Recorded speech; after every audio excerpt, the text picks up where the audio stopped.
Hey everyone, as your favorite suffering drug addict as usual. I want to get right down to it today, but firstly, as always, I want to thank everybody for the love and support that they show in the comments. That's why I do this, to spread awareness of the struggle that addicts go through for people that don't understand. So all of you that show love and support in the comments, that goes straight to my heart, and I swear to God, it is what is pushing me to quit. And one of these videos I'm gonna say, instead of suffering drug addict, it's gonna be recovering drug addict. Like that, I freaking promise you. I especially want to thank Chanel, Frankie, and JV for their love and support, because they've been with me through this whole YouTube thing from the beginning, and their messages really lift my spirit up when I'm down in the gutter. So thank you for doing that. The second thing I want to talk about is, if you know a drug addict, or one of your family members or spouse or partner or brother or whatever is a drug addict, or someone who keeps relapsing or is having a hard time to quit, please understand that they're fighting a mental battle that you cannot understand unless you are put into it. Your mind fucks with you and plays tricks on you, and it's a mental and physical battle. So please be kind to them. Please try to support them. Please always try to tell them that they will get out of it, and that they will be better, and that you're there for them, and that you will be there for them. That is the only thing they need. They don't need ultimatums. They don't need you to remind them how many times they failed and how many times they relapsed. Trust me, they know.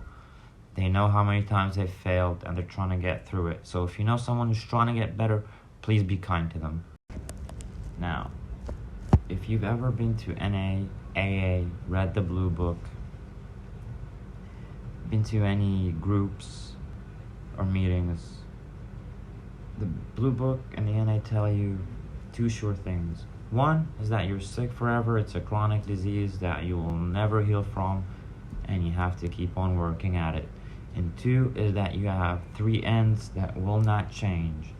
One, you will end up in prison. Two, you're gonna end up in the box in the ground, you're gonna die. Or three, you're gonna end up in the loony bin, right? Those are the three things that do not change. Now, I do not agree with the whole psychiatric ward loony bin scenario, but the other two are for sure. I've lost a ton of friends, and I know a lot of people in jail, and I've had a couple of close calls myself. So I want to tell you about that, because it might change your mind from the shit you do every day. So, the night before my wedding, like I'm getting married tomorrow, right? It's 2 a.m. I was at my own bachelor party. I've got a shit ton of drugs in the car, and I'm driving home, and there's a checkpoint where there's never been a checkpoint before. It was like that checkpoint was put for me. Naturally, I've got all my wedding stuff, the invitations, the suit in the car, so I'm like, they're not gonna do anything to me. Come on, it's my wedding, right? I go in, like pull over, step out the car. They started searching me. They searched the car. They got pot. I had a lot of hash, and they found some heroin. And then they got a flashlight, checked my nose, and that was it.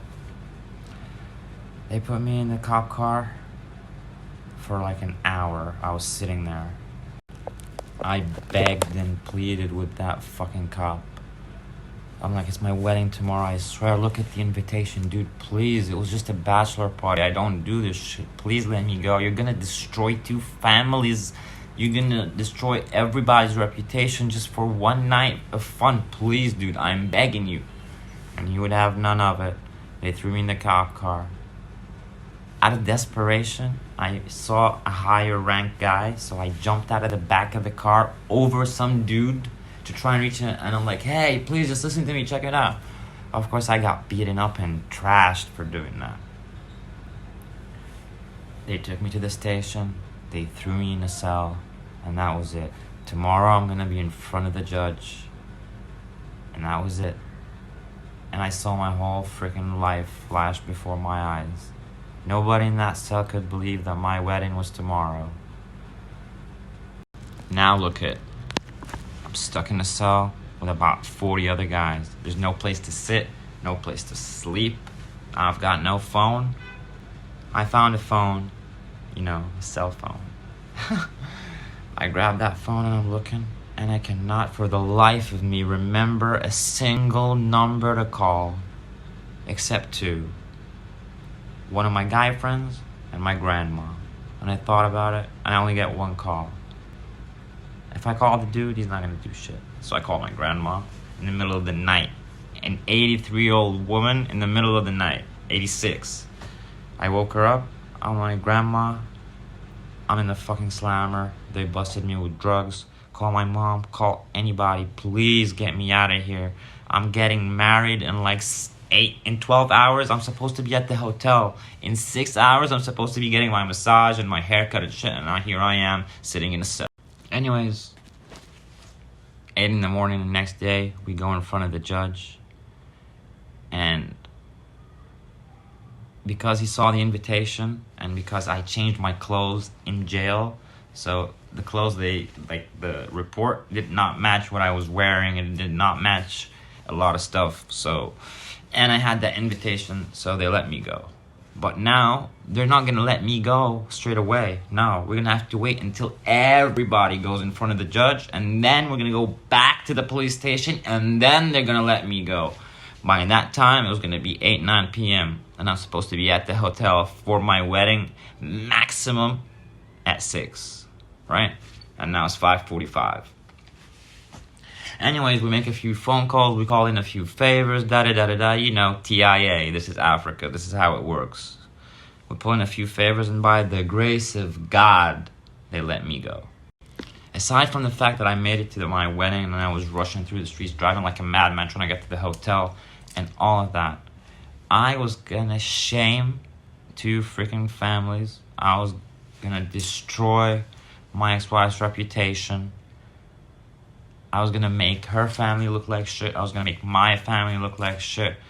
My friends. I was gonna embarrass everybody, not just me, because of some fucking dust. I was gonna ruin everybody's lives.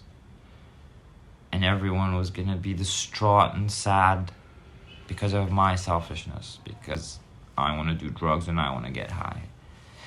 I know that was a bachelor party and that's a once in a lifetime thing. It was not supposed to happen, but still, I was gonna destroy everything and cause harm and pain to everybody, to 2 families, to like 60 people.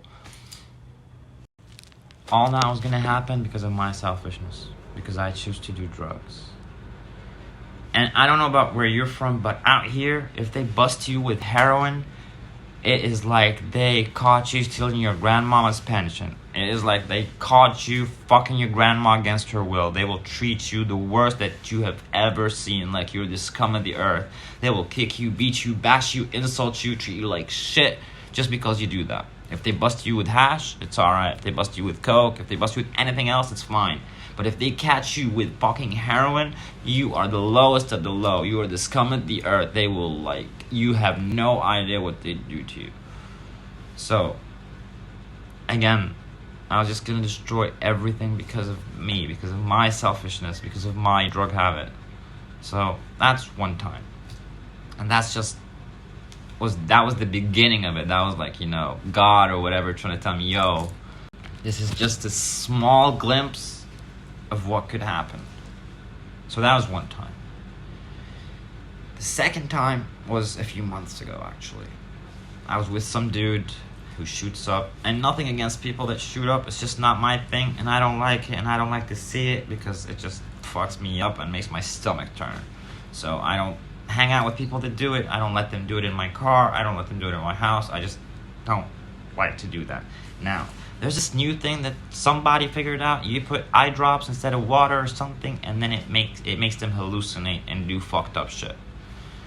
So he begs me to go to the pharmacy. I drop him off at the pharmacy. He gets his shit, and then he begs me to shoot up. So he shoots up, and I'm driving. I'm like, dude, you gotta leave because I gotta go to work. Come on, I've got some shit I have to deliver to work. You need to bounce. And this guy is out of it. I'm like, dude, please, for the love of God. Dude, you've gotta bounce. He's like, okay, fine. Just drop me off at the pharmacy. I'm like, fine, whatever. So I drive over, go to the pharmacy. I'm like, and he's just about to get out the car. I'm like, dude, we were just here. You got your shit. Why'd you want to do it? He's like, what? I got this shit? I'm like, yeah, man, you got this shit and you already shot up. He's like, seriously, dude? I forgot. I didn't know that happened. I'm so sorry. I'm like, get the fuck in and let me drop you off somewhere. He gets in. We drive. This weird ass fucking van pulls up and it blocks us and it's full of fucking cops. They pull us out and I was in a suit and everything. They took my shades off and threw them on the ground, and me being the Johnny Cage that I am, I'm like, motherfucker, those were $600 shades you broke, asshole. So that got me slapped around even more. Anyways, they dump us in the van and they park my car somewhere and they take us on this ride with them for like 3-4 hours. They're like, you gotta snitch on some dealer and we'll let you go. That's the only way we're gonna do it. You gotta snitch on some dealer. Now I know that if you snitch on somebody, they're gonna get him. He's gonna be the dealer, you're gonna be the buyers, and they're gonna make a whole case out of it. So I'm like, fuck that shit, I'm not doing it. Where it comes to 3 hours in, and he's like, I'll do it. So he phones this guy and he busts him. And they're like, bravo, thank you so much. And as a token of our appreciation, we're gonna let yous go. I'm like, fine. But we're just gonna have to make a quick drop at the station because this motherfucker needs to go inside along with some other motherfuckers that they caught. Alright, cool. It's not like we have a choice, right? We pull up at the station, those guys leave, and guess what happens? You two come inside. I'm like, dude, but you said you're gonna let us go. Come inside. Now, from 2 p.m. till like 7, 8 p.m., we're in this whole ordeal. Anyways, I go inside, some high-ranked dude, he looks at me, he's like, what are you doing, man? This is not your thing. Go clubbing, go drink, fuck some girls, but don't do this shit. I'm only gonna let you go because you look decent and you got a kid.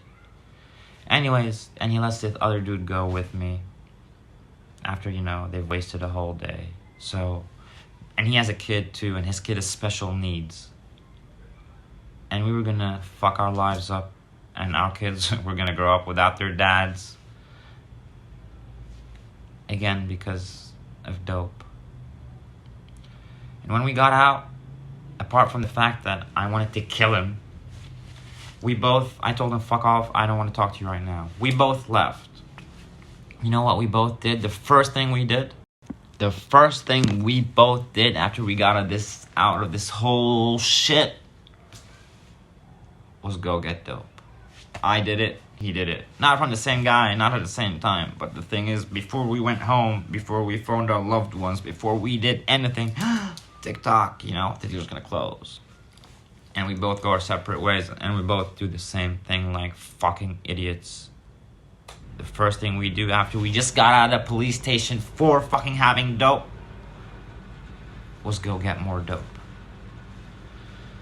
So you're imprisoned. It's this whole fucking cycle that grabs you and does not let you go. And it's the most important thing to you. Like, we just got out of jail. We were gonna ruin our lives for good. And the first thing we decided to do was phone the dealer and get more shit. Because they took the shit that we had. It's just stupid. Lastly, it's not just cops you should be on the lookout for. And that's about the death part. Death doesn't necessarily have to be ODing and getting thrown in a ditch. And by the way, if you OD with your closest, bestest friend, he's still gonna pull to the side of the road and throw you in a ditch. Don't expect nothing more. I've seen it 100 times. If you OD around your brother, well, not your brother, because your family, so I guess. But if you do OD around anybody else, I bet you my bottom dollar they're gonna throw you to the side of the road in a trash can, near the trash, in the gutter, in the desert, or they're just gonna dump you somewhere and leave, right? So keep that in mind. Now, what happened to me and a friend was we were waiting for the dealer in a shady ass shit place. I don't know where you get your dope from. I presume it's not the Hamptons, but we were waiting for the guy, and these two shady motherfuckers in a rickshaw come and pull up in front of us. And the guy sticks his head out the rickshaw and looks back at us. And I tell this motherfucker, I'm like, dude, I think I should drive away because these motherfuckers look shady. He's like, no, they're just waiting for the guy just like us. I'm like, dude, they don't look cool. So this guy steps out of the rickshaw pretending he's on the phone and he's walking towards us. Now that day, everything was wrong. I always have the car locked. That day, I didn't have it locked. I don't know why. I always say a prayer before we go into that shady ass place. I'm not religious or nothing, but I always say a prayer before I go there. Yeah, I know. A heroin addict is religious. Go fucking figure. Anyways, and I didn't say that prayer, so everything was just messed up that day. Anyway, this motherfucker's pretending he's on the phone, and he opens the car door. Naturally, the car door opens, and he sticks a knife, some sort of fucking curved knife, onto my neck. And my friend, there's another guy coming towards him. And he's like, we're cops, motherfucker. I'm like, fuck you. Anyways, he's got that knife and he's fucking fidgeting in the car. And like, what are you doing? Where's the dough? Where's the money? Where's the money? So I just fucking floor it on the gas. And this motherfucker goes, I don't know. He grabs onto me and is on his legs. And the other guy is fucked. I don't know. So this guy's just like, right on the car. Anyways, he snatches my mobile and falls off. And I'd driven away a bit, so now I gotta go fucking back. Now I'm going back and he's in the rickshaw. Anyways, I run him off the road, and my friend, he jumps into the rickshaw from the other side, and this motherfucker throws the mobile away. So I go get it, and then while I'm getting it, he snatches, I don't know if you've seen the other videos, but I used to have a chain. No, I don't have it anymore. So yeah, he snatches it. Anyways, I grab my mobile off the sand, off the floor, and we get back in the car. They drive off, we drive off, and we're just like catching our breath. And I realize I'm bleeding from here, and he snagged my elbow with that knife or whatever, so I'm bleeding all over the place from here and from my neck. And the other guy's fine, my friend. And they drive off and we drive off, and through all this commotion, and our hearts are racing, and the adrenaline is pumping, and I got my mobile, and finally, I'm like, fuck the chain, even though it was the last thing I got from my dad, my fucking wayward dad that I don't talk to anymore. That was the last thing I ever got of him, and I fucking lost it. I used to love that chain. So, throughout all of this, what is the first thing we do? We call the same dealer that we were just at. We're like, motherfucker, come give us our dope. We got mugged waiting for you. I didn't tell you all these stories because I'm some sort of fucking hero and I'm not trying to be cool. I'm just trying to say, be careful. This life is not easy. Wherever you get dope from, I'm sure it's not some fancy, clean, nice place. I'm sure it's some fucked up hood or some messed up area that you have to go to. And shit is bound to happen. So I'm just saying, be on your guard. Be aware. Make sure there aren't any cops around. Make sure there aren't any shady motherfuckers around. And always trust your intuition and trust your instinct. Sometimes your body, there's something inside you telling you get the fuck out of Dodge. And please, when you feel that, get the fuck out of Dodge. Because I have been in so many situations where I could have left because I felt something was wrong. But I just didn't want to be, the scaredy cat or the guy that wanted to leave or all that shit. And a lot of shit happens. So trust your intuition. Be careful. You only live once. So just trust your instincts, trust your intuition, be careful. Don't think that anyone is gonna be there for you or stick out for you or the bro code or all that stuff. All that goes out the window the minute shit goes down. I seen fucking mates and best buds and brothers sell each other out for a fucking 8-ball. So it's just a mean life and a fucked up life, and it takes over everything, and it becomes number one, and everything else takes a back seat to heroin. So try to get out of it. I'm trying to. I'm just saying, be careful. Life is precious.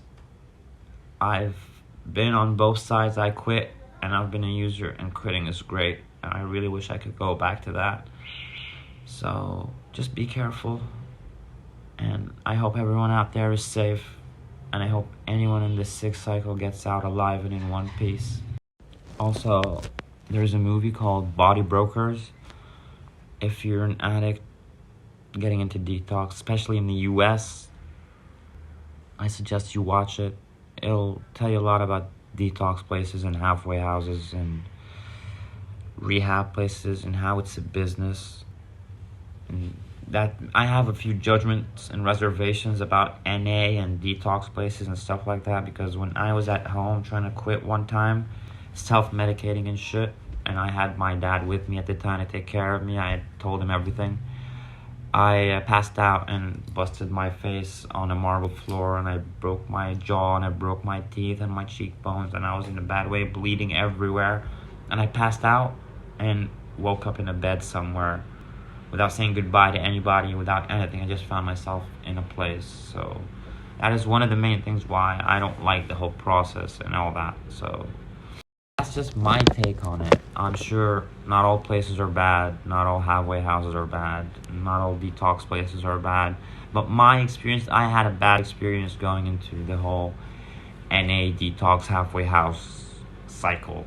So that's why I have my judgments and reservations about that. But it might work out for you. It might be the best thing for you. It might be the thing that you need. So if you have a chance, or somebody reached out to you to go to a place and detox and go into rehab and check out the 12-step NA program, please do. It might be for you. You might need that. It might get you out of this whole sick life. You never know. So just try it. And that's about it. Hopefully the next video will be my first day off, though. And if not, I'm trying. And I'll keep trying, and I'll keep fighting until one day I'm gonna make a video and tell you that, hey, I'm out. Till then, if you're an addict, try to stay safe. Keep fighting. Keep trying to quit. There is no shame in rehab. There is no shame in going to rehab, and there is no shame in relapsing. Relapse is part of the recovery. They always tell you that. So keep fighting the fight. If you're an addict, I hope you get out, and I hope you get out safe, and you go back to your normal life, and you go back to your loved ones, and you go back to having a stable life without fear, without anxiety. And if you're not, and you have an addict in your family, be kind to them, support them, be generous if you can. Try to get them into a place to detox and rehab. If you can't, just be kind to them. Tell them they get out of it. Care for them. Love them. I know it's hard sometimes. We're not the easiest people to love, but try. And until then, I'll see you soon. Take care of yourselves. Peace.